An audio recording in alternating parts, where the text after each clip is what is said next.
이 시간에는 하나님께서 받으시는 예배라는 제목을 가지고 함께 말씀을 나누도록 하겠습니다. 오늘 우리는 다윗이 하나님의 궤를 자신의 성 안으로 드리는 일을 예배라고 우리가 생각하면서 함께 말씀을 나누고자 합니다. 하나님의 임재의 상징인 여호와의 법궤가 다윗의 성 안으로 들어오는 것, 자기의 이름으로 칭해지는 그 성 안으로 들어오는 것, 우리의 예배와 많이 닮아 있습니다. 예배는 다른 어떤 것이 아닙니다. 어렵게 정의할 이유가 없습니다. 예배라는 것은 하나님을 내 삶의 자리로 모셔드리는 것이다. 그래서 그 하나님을 모셔드려서 그분과 만나는 자들이 하게 되는 당연한 영적이고도 또 육적인 행위가 바로 예배가 되는 것입니다. 마음은 가는데 행동이 안 간다든지, 또 행동은 가는데 마음이 안 간다든지, 이러한 것은 바른 예배가 될 수 없죠. 영적이고 또 육적인 행위가 일치되어서 하나님을 향할 때 우리는 그것을 하나님을 향한 예배다라고 부릅니다. 그래서 우리는 주일에 드리는 이 예배뿐만 아니라 우리의 삶의 모든 그런 영역에서, 또 삶의 모든 시간에서 우리가 하나님을 예배하기를 원하죠. 그것은 곧 무슨 얘기입니까? 나의 삶의 모든 시간과 모든 영역에 하나님을 모셔드리는 그런 삶을 살고 싶다라는 우리의 신앙의 고백인 것입니다. 그래서 하나님을 믿는 우리들은 다 예배자로 부름을 받은 사람들이죠. 요한복음 4장 23절에 이렇게 하나님께서 말씀하고 계십니다. 아버지께 참되게 예배하는 자들은 영과 진리로 예배할 때가 오나니 곧 이때라. 아버지께서는 자기에게 이렇게 예배하는 자들을 찾으시느니라. 이렇게 말씀하고 있습니다. 우리는 다 예배자로 하나님 앞에 부름을 받은 사람들이죠. 그래서 예배라는 사전적인 의미를 한번 찾아봤어요. 예배하고 사전을 찾아봤더니 초월적 존재 앞에 경배하는 의식. 어려운 단어가 있죠. 경배. 그러면 경배는 또 뭔가? 경배. 존경하여 공손히 절한다. 그러면 존경은 뭔가? 남의 인격, 사상, 행위 따위를 받들어 공경한다. 공경은 무엇인가? 공손히 받들어 모신다. 공손하다는 건 무엇인가? 말이나 행동이 겸손하고 예의 바르다. 지금 정의가 계속 어려운 단어를 이용해서 정의를 했기 때문에 그 정의들을 다 풀어서 가봤어요. 그런데 결국 이 예배를 사전적으로 정의하는 것은 무엇이냐면, 정의를 해본다면 하나님의 성품이나 행하신 일들에 대한 하나님의 백성들의 겸손한 높임 정도로 이렇게 얘기할 수가 있을 것입니다. 우리의 삶이 하나님과 만나는 그 접점에서 우리의 예배가 드려지는 것이죠. 자, 이렇듯 신자들의 존재의 목적이 예배고 또 우리의 삶이 곧 예배다, 이렇게 정의될 수 있기 때문에 우리는 바른 예배, 다시 말하면 하나님께서 받으시는 예배에 대해서 아는 것이 너무나 중요해요. 우리가 예배를 드리고 있는데 그 예배가 하나님께서 받으시는 예배가 아니라 하나님께서 오히려 가짐이 여기는 그런 행동이 될 때, 그것은 우리의 삶에 무의미하거나 오히려 우리를 나락으로 떨어뜨리는, 실족시키는 그런 행위가 될 수 있기 때문에 그렇습니다. 오늘 우리는 이 다윗의 예배를 통해서 하나님께서 받으시는 예배와 받지 않으시는 예배가 어떤 것인지를 한번 살펴보려고 합니다. 그래서 우리가 하나님께서 받으시는 예배로 나아가는 그런 귀한 시간이 되었으면 좋겠습니다. 자, 오늘 본문의 배경에 대해서 잠깐 나누고 또 말씀을 더 계속 이어가도록 하겠습니다. 다윗은 이스라엘 왕이 된 이후에 이 하나님의 궤를 자기의 성 안으로 옮겨올 계획을 세우게 되죠. 블레셋과의 전쟁에서 빼앗긴 궤는 하나님의 역사하심으로 말미암아 이제 이스라엘 땅으로 돌아왔는데, 그 궤가 어디에 있었냐면 기럇 여아림이라는 곳에 있었습니다. 한 20여 년 동안 이곳에 있었는데 이 다윗이 이 궤를 옮겨오려고 이제 시도하는 것이죠. 다윗의 이 뜻에 모든 백성들은 열렬하게 지지를 보냈습니다. 그리고 그 일을 시도하고 있는데 오늘 본문 속에서 예기치 않은 사태가 발생을 하죠. 궤를 모셔드리려는 다윗과 이스라엘 백성들의 이 계획이 숲으로 돌아갔습니다. 그리고 다윗은 하나님께 노하고 또 하나님을 두려워하는 그런 아주 이례적인 그런 감정의 변화를 겪게 되는 것이죠. 왜 이렇게 상황이 틀어지게 됐을까? 왜 하나님께서는 이 다윗의 예배를 거절하셨는가? 오늘 이것에 대해서 한번 깊이 묵상해보고 우리는 그 반대 행위를 취함으로 인해서 하나님께서 받으시는 그런 진실한 예배로 나아가기를 결단하는 귀한 시간이 되었으면 좋겠습니다. 첫째, 우리는 어떤 예배를 드려야 되는가? 내가 아닌 하나님께서 원하시는 예배로 나아가야 된다라는 것이죠. 9절 이후에 보면 좋았던 분위기가 급변하는 것을 오늘 볼 수가 있습니다. 그것은 곧 뭘 의미하냐면 하나님께서 이 예배를 기쁘게 여기지 않으셨다는 거예요. 자, 이렇게 생각할 수 있겠습니까? 예배가 잘 진행되고 있었는데 웃사라는 이 사람의 행위가 이 예배를 망쳐버렸다. 왜 여호와의 궤를 만져가지고 이 사단을 냈는가? 그러나 그 발단은 웃사가 아니었다는 것을 알 수 있습니다. 소들이 날뛰었습니다. 그것은 웃사가 아닌 다른 외부적인 요인이 지금 이 상황에 작용했다는 것을 우리가 알 수 있죠. 바로 하나님이십니다. 이 소들이 뛴 것은 이 불편한 예배에 대해서 하나님께서 다윗과 이스라엘을 향해서 하신 경고다라고 우리는 봐야 되는 것입니다. 왜 진노하셨을까요? 역대상 15장 13절을 보면 이렇게 말하고 있습니다. 전에는 너희가 매지 아니하였으므로. 다윗이 왜 하나님께서 진노하셨는가를 명확히 이해하고 있습니다. 왜요? 여호와의 궤를 매지 않았기 때문에. 여호와의 궤는 채를 껴서 매야 되는 것입니다. 그런데 다윗이 뭐라고 얘기합니까? 전에는 너희가 매지 아니하였다. 오늘 본문에 뭐라고 나옵니까? 7절에 보면 하나님의 궤를 새 수레에 싣고 이렇게 얘기하고 있습니다. 수레에 얹어서 나왔다는 것은 왜 그렇게 했겠습니까? 인간적인 편의 때문이었다. 이렇게 볼 수 있습니다.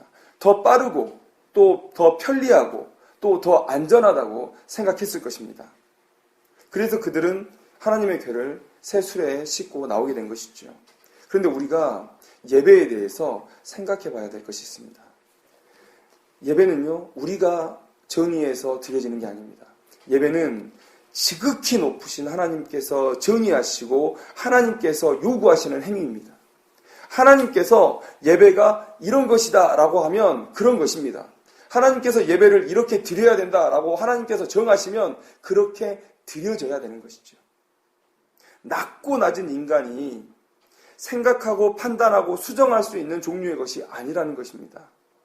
그러나 오늘 본문의 다윗은 결과만을 생각했어요. 그냥 궤가 기럇 여아림에서 나의 성으로 옮겨지기만 하면 되겠지 이렇게 생각했던 거예요. 그래서 그 과정을 자신의 편의대로 인간의 편의대로 바꾸고 말았다는 것이죠. 예배는 결코 뭐로 가도 서울만 가면 된다 시기여서는 안 됩니다. 준비와 시작과 과정과 결과가 모두 하나님께서 원하시는 그것이어야만 바른 예배요, 하나님께서 받으시는 예배가 된다는 것입니다. 자, 우리가 13장의 실패를 딛고 15장에서 다윗이 하나님의 궤를 가지고 다윗성으로 들어오는 장면을 우리가 보면 뭔가 다르다는 것을 알 수가 있습니다. 준비부터 달라요. 레위 자손을 모았고요. 그들의 수를 계수했습니다. 속전속결로 일사천리로 뭘 해결하는 것이 아니라 그들의 수를 잘 계수하면서 혹여나 하나님의 율법을 범할까, 레위 자손이 아닌 자가, 제사장이 아닌 자가 직분을 행함으로 하나님을 노하게 하진 않을까 조심했어요. 그래서 정성을 들여서 시간적인 여유를 가지고 준비했다는 것을 오늘 볼 수가 있습니다. 그리고 특별히 제사장 사독과 아비아다를 불러가지고 이 행사에 참여한 레위인들과 모든 사람들을 성결케 해라 라는 명령을 내립니다. 13절에서의 잘못을 정확히 인지하고 실수를 반복하지 않으려는 그런 신중함, 그 신중함 속에서 하나님의 궤가 온전히 다윗성 안으로 들어옵니다. 하나님께서 받으시는 예배가 된 거예요. 같은 사람의 행동이라고는 볼 수 없겠죠. 다윗은 이 행동을 할 수 있었습니다. 그런데 안 한 것이죠. 더 편리하게, 더 빠르게, 더 안전하게 이런 인간적인 생각이 예배 안에 스며든 거예요. 자, 15장에 나타난 다윗의 태도가 합당하고 바르게 느껴진다면 13장에서 드려졌던 예배가 얼마나 하나님께 모욕이 될까, 이러한 것도 우리가 대조적으로 깨달을 수 있어야 되는 것이죠. 이것이 바로 하나님께서 13장에서 나타난 다윗의 예배를 받지 않으시는 그런 이유였다는 것입니다. 우리는 우리의 인간적인 편의가 하나님을 예배하는 그 자리를 차지하지 못하도록 해야 됩니다. 주객이 전도되지 않도록 해야 되는 것이죠.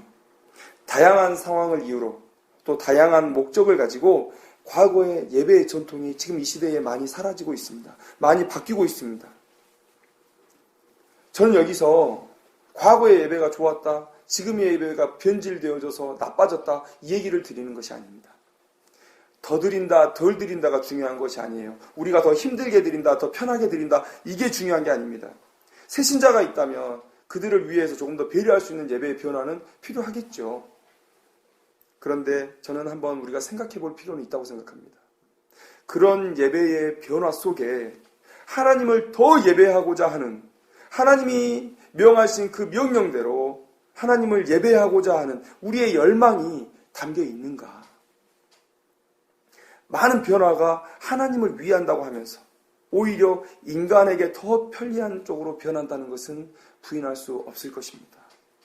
금요일 기도회를 줄이고 또 수요 예배를 오전으로 당기고 저녁 예배가 오후 예배로 바뀌어지고 좋습니다. 다양한 이유들을 통해서 이러한 예배의 변화가 하나님을 더 잘 예배하고 우리의 상황을 더 잘 배려해서 더 하나님께 집중시킨다면 저는 그것보다 아름다운 일은 없다고 생각을 해요. 그러나 우리의 내면에 한번 물어보십시오. 나의 양심에 한번 물어보십시오. 혹시라도 그 예배의 변화 안에 내가 편하고자 하는 그런 마음은 없는 것인가? 하나님 앞에 섰을 때에 하나님, 우리의 편의 때문에 그렇게 드린 게 아닙니다 라고 말할 수 있는 그런 사람이 몇 명이나 될까? 우리는 이런 시대에 이 변화에 대한 두려움을 갖기를 소망합니다. 예배를 내 편의대로 드리겠다, 이런 참남한 생각보다는 이 짧은 인생을 사는 동안 어떻게 하면 하나님을 더 기쁘게 할 수 있을까? 이것을 고민하는 우리들이 되어야 되지 않겠습니까? 오늘 우리 예배 안에 혹은 나의 예배 태도 안에 하나님께서 원하시는 예배가 아니라 우리가 원하는 예배의 요소가 있진 않은지 돌아보기를 소망합니다.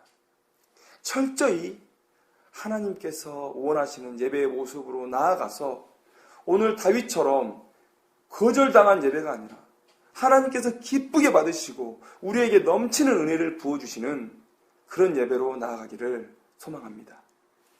자, 두 번째 예배에 대한 귀한 교훈은 무엇이냐면 자신의 목적을 내려놓고 하나님의 목적을 받아들이는 예배가 되어야 된다라는 것입니다. 다윗의 오늘의 예배는요, 목적이 있었습니다.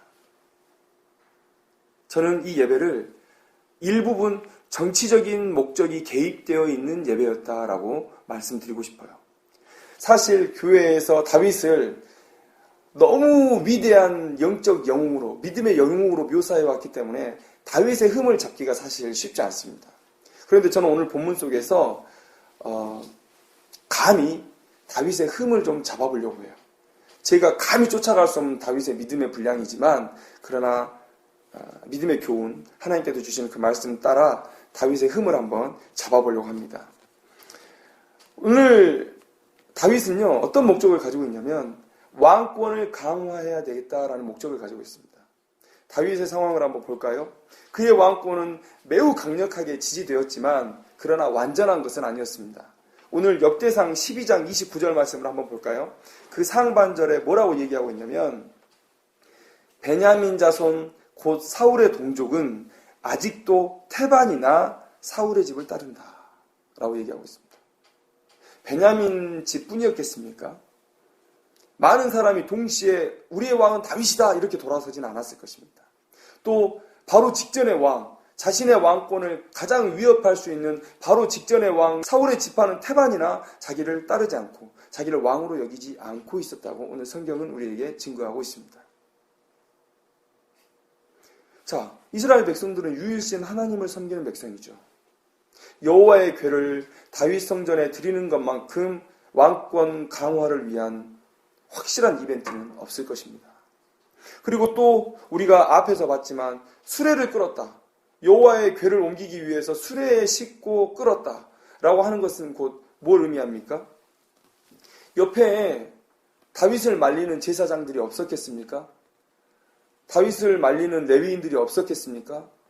그러나 감히 말할 수 없었어요. 말을 했다 하더라도 무시되었을 것입니다. 왜요? 왜 이렇게 훌륭했던 다윗이 그 레위인과 제사장의 말을 듣지 않았을까요? 왕이시여, 여호와의 궤는 수레로 끄는 것이 아닙니다. 우리가 메어야 되는 것입니다. 라는 말을 왜 못 들었을까요? 저는 다윗이 인간적인 왕권 광화에 대한 목적을 가지고 있었기 때문에 그 조언이 들리지 않았다. 조언을 외면했다. 이렇게 생각하고 싶은 것입니다. 그리고 다윗의 감정의 변화를 한번 보십시오. 예배는 뭐라고 말씀드렸습니까? 지극히 높으신 하나님께 나아갈 때 발생하는, 우리에게 나타나는 당연한 영적이고 육적인 반응이다. 그 예배는 하나님의 높으심과 나의 낮아짐이 만났을 때 드려지게 된다 라는 말씀을 드렸습니다. 예배 전문가죠. 다윗은 누구보다도 예배를 잘 들었고 하나님 앞에 바른 마음을 품었던 이 다윗은 이 사실을 누구보다도 더 잘 알았을 것입니다. 그런데 다윗의 반응이 상당히 낯설어요. 11절 말씀을 보십시오. 여호와께서 우사의 몸을 찢으셨으므로 다윗이 분노했다라고 얘기하고 있어요. 하나님께서 하신 일에 어찌 낮고 낮은 사람이 분노할 수 있는가? 아브라함은 자기 손으로 자기의 자식을 찢으려고 했어요. 그래도 하나님 앞에 불평하지 않고 순종했기 때문에 믿음의 조상이라는 영광된 칭호를 얻었습니다. 다윗도 그래야 했어요. 그런데 다윗은 그렇게 하지 않았습니다. 하나님의 행하심이 명백했음에도 불구하고 다윗은 하나님 앞에 분노했다는 거예요. 왜 그랬겠습니까? 자신 안에 목적이 있었다는 것이죠. 이런 정황들을 미루어 볼 때 이때의 다윗은 예배자의 그 모습이 아니라 자신의 목적을 위해서 하나님을 이용하는 사람이었을 뿐입니다. 다윗이 하나님의 도구가 된 것이 아니라 하나님께서 다윗의 도구가 된 예배의 주인공, 예배의 주인이 바뀌어버린 그런 상황이라는 것이죠. 우리의 예배는 어떤 모습입니까?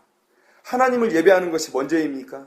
아니면 하나님께서 부여하신 영적 의무감을 한 주 한 주 해나가면서 무언가를 기대하는 그 마음, 나의 목적이 우선입니까? 이 세상을 살면서 어떻게 하나님께 요구하는 것이 없을 수 있겠습니까? 어떻게 하나님께 바라는 것이 없을 수 있겠습니까? 그리고 하나님께서도 우리에게 기도하라고 하셨어요. 요구하라고 하셨어요. 내가 너희에게 줄 것이다 라고 말씀하셨어요. 그러나 우선순위가 바뀌어서는 안 됩니다. 하나님께 요구해서 받았기 때문에 예배하는 것이 아니라 하나님께 예배했기 때문에 하나님께서 자신의 백성에게 주시는 선물이요 은혜를 우리가 누린다는 것을 우리가 잊어서는 안 된다는 것이죠. 마태복음 6장 30절부터 33절 말씀. 오늘 있다가 내일 아궁이에 던져지는 들풀도 하나님이 이렇게 입히시거든 하물며 너희일까 보냐. 믿음이 작은 자들아. 그러므로 염려하여 이르기를 무엇을 먹을까 무엇을 마실까 무엇을 입을까 하지 말라.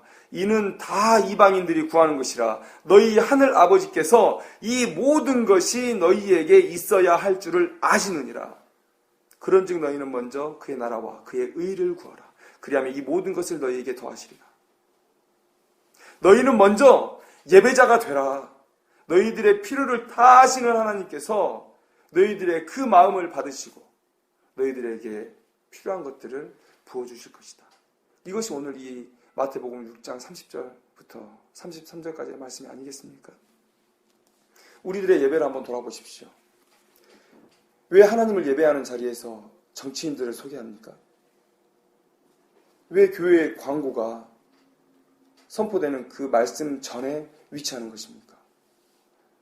누가 오늘 점심을 대접하고 누구에게 장례가 나고 누구와 누구 집 자식이 결혼하고 이것이 하나님의 말씀이 선포되는 것보다 더 중요한 것입니까? 우리의 마음을 돌아보자는 얘기입니다.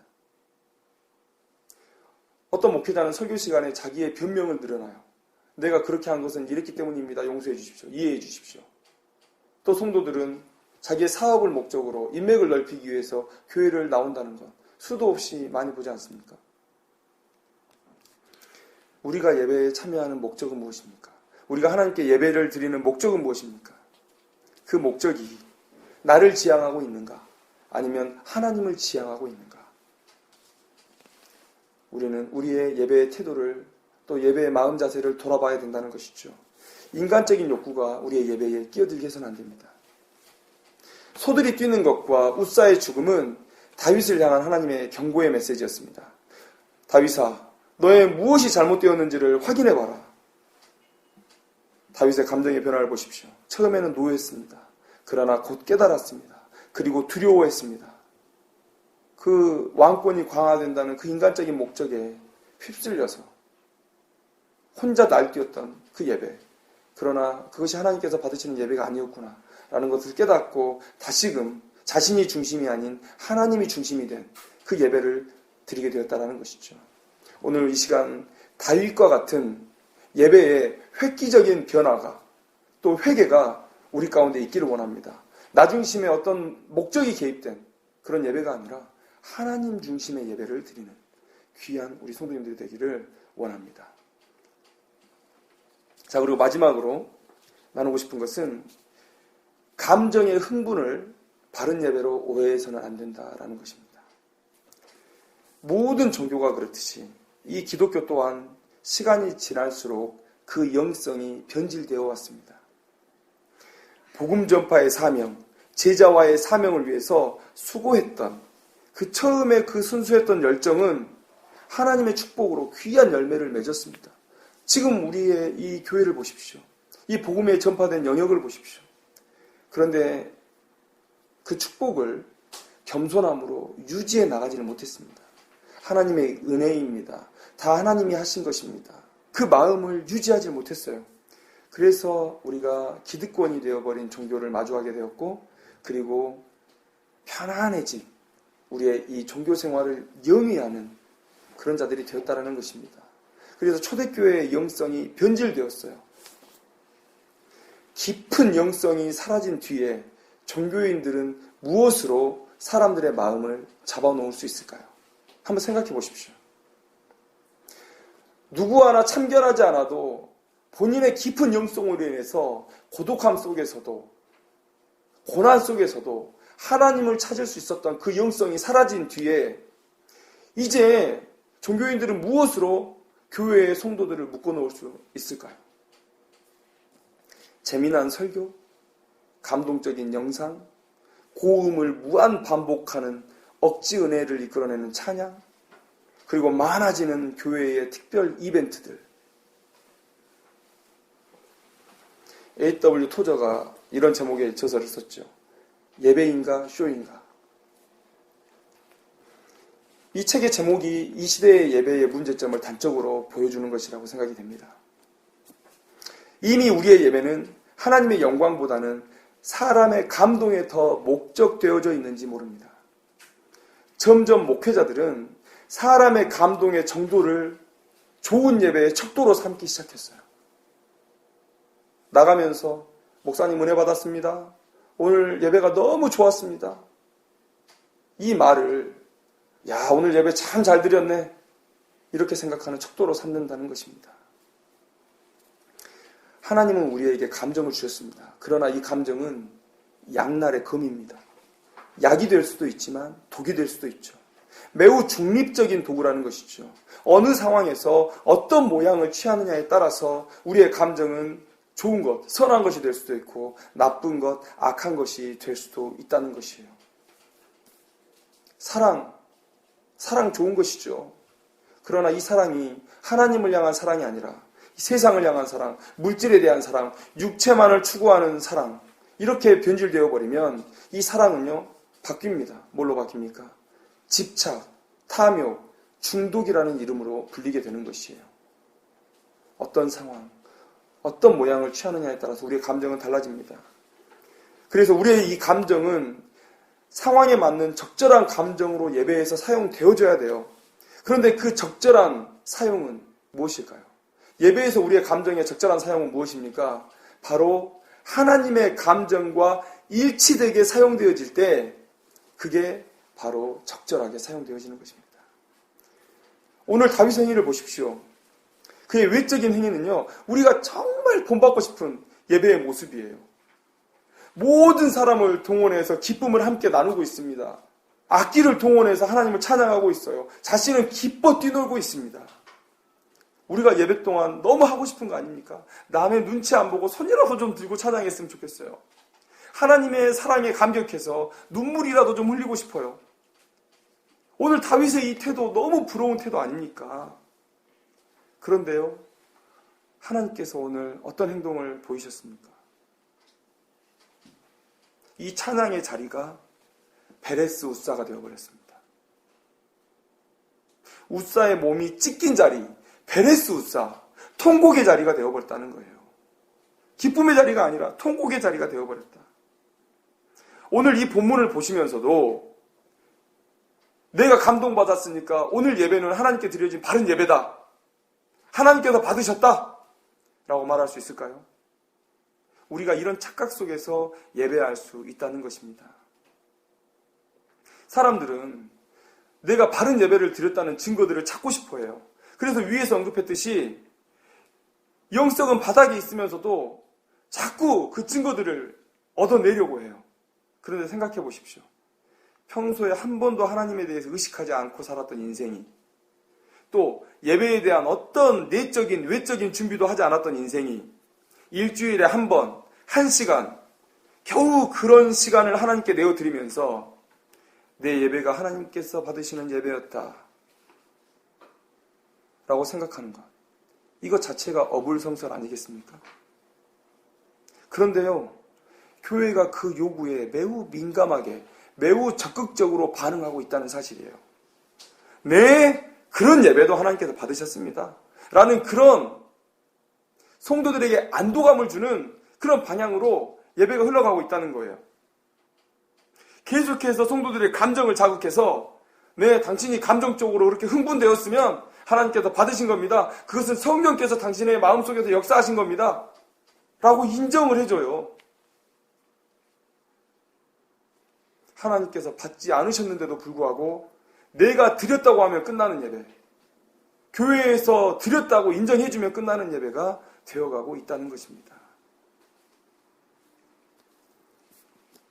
우리의 예배를 한번 돌아보시기 바랍니다.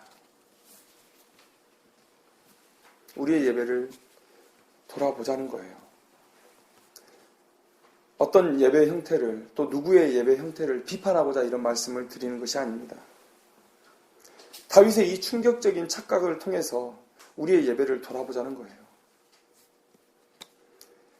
감정은 나쁜 것이 아니라고 앞서 말씀드렸습니다.